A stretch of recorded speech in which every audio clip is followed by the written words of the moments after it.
So we've got a special recap video this week.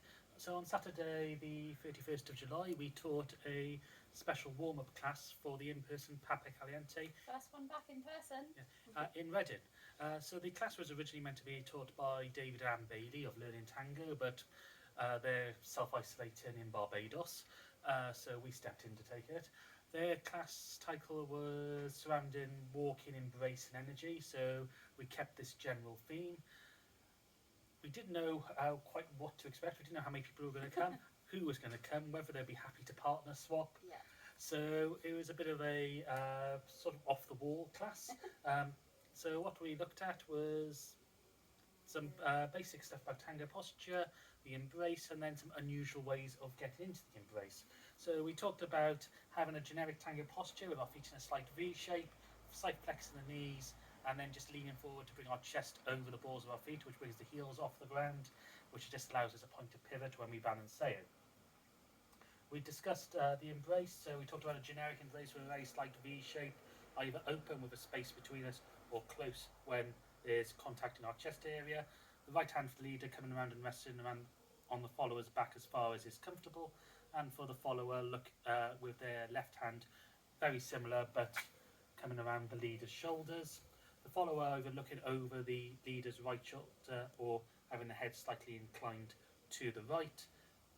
Elbows of the left hand for the leader, right hand for the follower facing down, and just having enough tension or tone in the arm to keep it in place while the leader looks over the follower's right shoulder. We also talked about how this arm is used to amplify the movement of the chest. We discussed other forms of embrace and how these dictate how your tango is danced and therefore how it can influence the style. So we talked about milonguero style, where you're closer, so the V shape almost disappears. We have contact further down the body. This creates an almost limited range of pivoting motion. And we also discussed the chenyenge embrace, which had more bend in the knees, more L shape, ready for us to be able to pick up the knees for dancing on rough surfaces. We talked about once you've got into the embrace how it's normally a good idea to start with a side step and then walking outside, because this allows you to adjust the embrace as you move.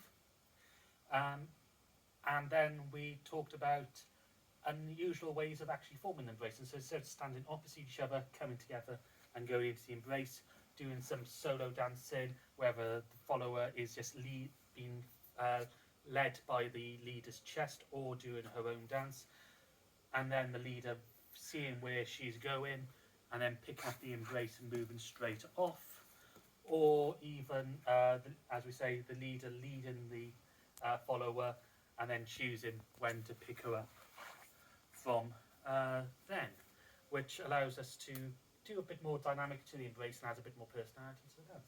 Anyway, thank you to everybody who came to the class.